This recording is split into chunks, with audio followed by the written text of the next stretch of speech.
Hey guys, I know I've been gone for a while and I don't really have a new excuse. It's just again with school and stuff. Um, I wanted to talk to you guys about a pretty hard subject that I don't think the trans community talks about a lot or enough. Now, I know that this isn't the focus of my channel, but I want to talk to you guys about abuse and uh, post-traumatic stress from that and other things that can come out of abuse and my journey going through that.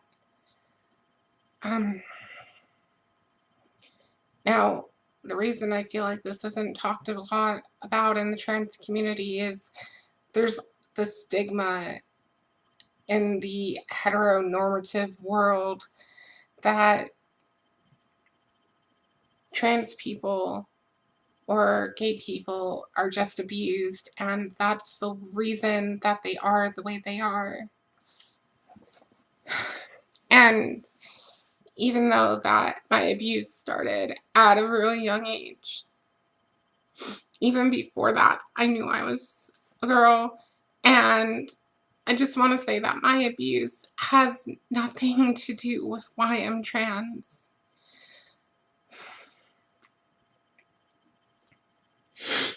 Oh God, I'm sorry.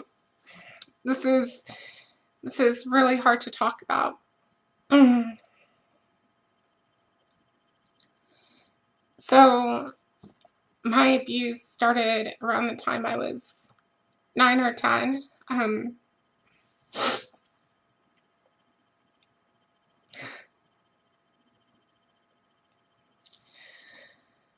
God, I'm sorry. This is just very hard to talk about, especially so publicly.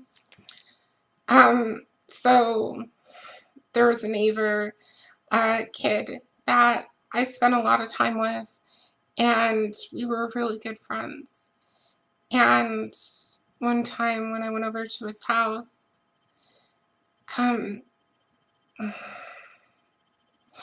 well, I was alone with his dad for a little bit of time, and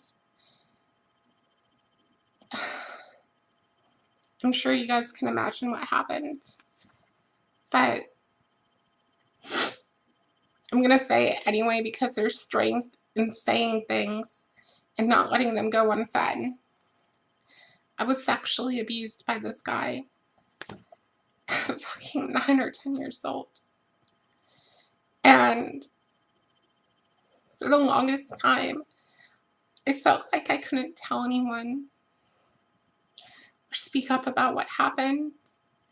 And in a lot of ways, I still feel like I can't talk to my family about this.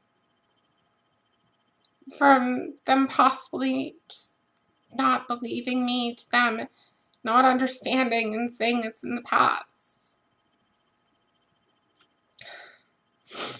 After a little while of this going on, I tried to go to my mom about what had happened and tell her.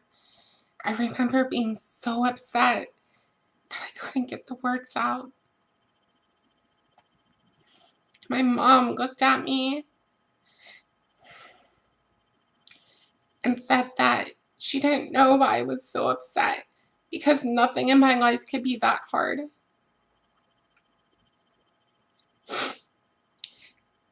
And that whatever I was trying to say and whatever I was upset about it wasn't important because I was too young to understand what being upset truly felt like or what real problems really were.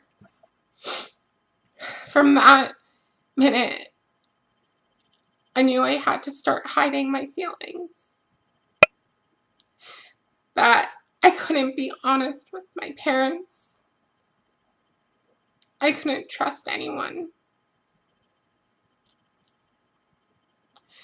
The year after that was the worst year of my freaking life.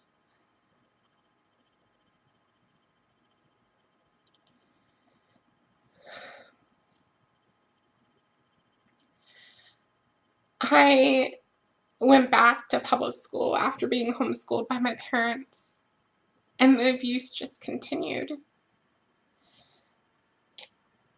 And I was widely bullied by everyone in the school, including teachers.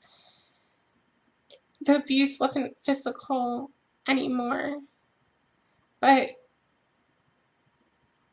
it was still so hard. So hard to wake up every morning and look in the mirror and think, why did I wake up today? Think that God didn't love me anymore because I was broken and sick. That my own parents wouldn't love me if they knew.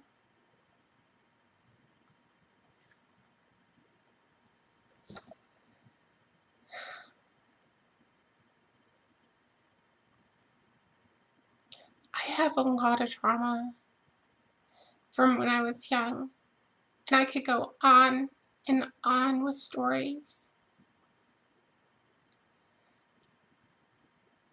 I could tell you uh, about having a mental breakdown and ending up in California. I could tell you a lot of things, but that doesn't change the fact that I'm still here and I'm not broken, and neither are you. No matter how much you've gone through, no matter how big you think your problems are, there are people out there who care about you. And it doesn't necessarily always have to be family. It's okay to reach out for help when you need it. Trust me, I know. I've been in the hospital for suicidal ideation and self-harm, and yes, I did self-harm a lot, trying to process my fear and my guilt, and that's something I'll always have to live with because I live with those scars. But it doesn't make me broken. Each one of my scars is a story, and it makes me stronger, and it makes you stronger too. If you're feeling suicidal or depressed, please, please reach out. There's so many great helplines and hotlines. There's the Trevor line, which is specifically for trans youth from like any age up until like 24, and then they have a hotline for adults too. That's great for LGBT people, and even if you're not LGBT, there's so many great hotlines where people will just listen to you and offer you solutions and help you. And don't be afraid to use them. Even if you are trans or LGBT and you're scared that they're going to think your issues come from that, they don't. They don't judge you. And I won't judge you either.